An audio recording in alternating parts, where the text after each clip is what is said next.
Wow. Memories. I don't know how many memories you're getting out of this, Ray, but I'm getting a lot tons. Of memories. It's a lot of tune memories. called You Treated Me Bad, and it was very popular here in the Grand Rapids area in 1965. It was performed by the JuJus on Fenton label. And that was probably your very first recording, It was right? my first recording. I think I was only about 16 years old when I wrote that song and recorded it.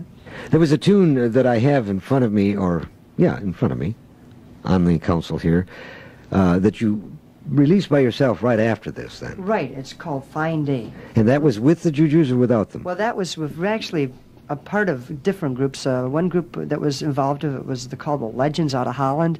Then we had parts of the JuJus, and we had Max Colley, who played the tenor sax for the JuJus, directing the whole session. We had a regular director and everything. He sat up there and directed with his hands and got the crescendos and the decrescendos. It was kind of wild. Let me ask this. When you formed a group like this, did you enter into a formal contractual arrangement? We, the undersigned, being of sound mind and body, do hereby covenant and agree that we will from this date forward be known as the JuJus, or rather spontaneously come together and then perhaps drift apart? We kind of spontaneously came together and kind of drifted apart, for one reason or another. But they were great old days, and we didn't really have any real formal contract. A handshake and a... Right, that's our word had to go, In those days, for example, where was the record recorded? Well, where was it recorded? Yeah, the JuJus it was recorded at Fenton Records in Sparta. Is that's that what right. you mentioned? That's right. Fenton Records in Sparta. I couldn't remember where Fenton Records label came from. It was Sparta. Originally Sparta. And I'm trying to think of the people who were involved with Fenton Records. Can you remember? Dave Collenbeck. That's ran the controls, turned the knobs. Yeah. Wow. Well, anyway, we really would like to play the follow-up record that Ray recorded on his own after You Treated Me Bad. You were really encouraged by that because, of course, it did become very popular. It was number 2 on the list locally. And did it ever get anywhere outside of the market, do you remember? Well, it's kind of hard to monitor exactly what happened to it because, records have a way of getting around, but I know that for sure, of course, Grand Rapids did very, very well. So that encouraged you to then make the second recording on Fenton label, right? Mm-hmm.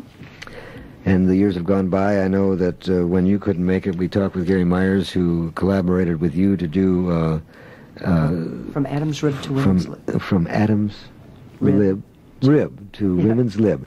Mm-hmm. Very funny record. I know that locally Ed Buchanan from WCUZ kind of got a big kick out of it, and we talked about it. But there's been another record that we haven't heard, and that we haven't heard about at all. You might tell our listeners about it. Oh, yes. It's entitled For Whatever It's Worth, and it's the A-side of my newest record. It was recorded in Nashville, Tennessee.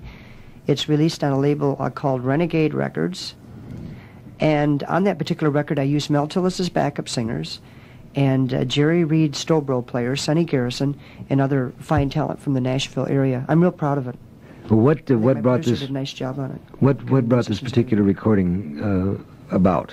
What is it about? No, not what is it about. I mean, how did it happen to be? It's Oh, just how did it happen to be? Oh, well, here's what happened. I made a trip to Nashville a while back, and I heard several songs, and I heard this tune, of course, For Whatever It's Worth, and I thought, boy, it's got a catchy title to it, and I heard a rough demo of the song, and I had to kind of visualize into it, you know, kind of think in my mind what it would sound like with all the backup pickers and singers, and I thought, it's a catchy little tune. It's got a nice little hook line to it. I'd like to record it.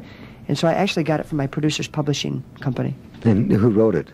Oh, who wrote it? A gentleman by the name of Lawrence wrote it. He's from the state of Missouri. Lawrence from Missouri. Right, Lawrence from Missouri. Find out. Not Lawrence of Arabia, but...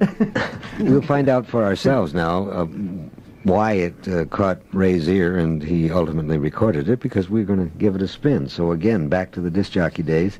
Again, a very unusual kind of 10 seconds, Jack. situation. That's impossible these days. But a different situation here at WMAX Midday, but nonetheless delightful. So the tune again is entitled For Whatever It's Worth.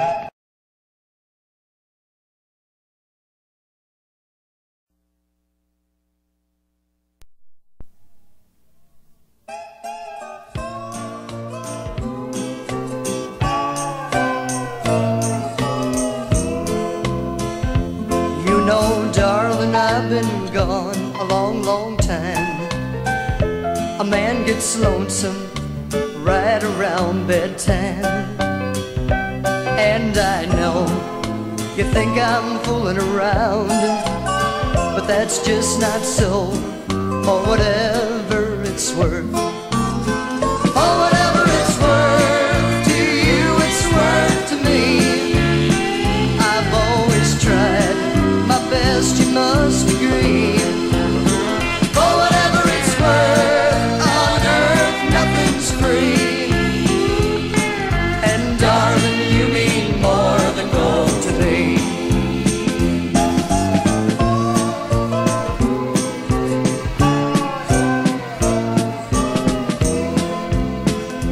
There's a time and a place for loving you, everywhere and all the time will do. 'Cause to me, you're the only woman on earth. You're good for me, for whatever it's worth. For whatever it's worth to you, it's worth to me.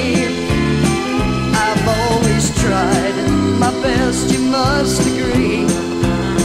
For whatever it's worth, on earth nothing's free. And darling, you mean more than gold to me. For whatever it's worth to you, it's worth to me. I've always tried my best, you must agree. For whatever it's worth, on earth nothing's free. And darling, you mean more than gold to me. And darling, you mean more than gold to me.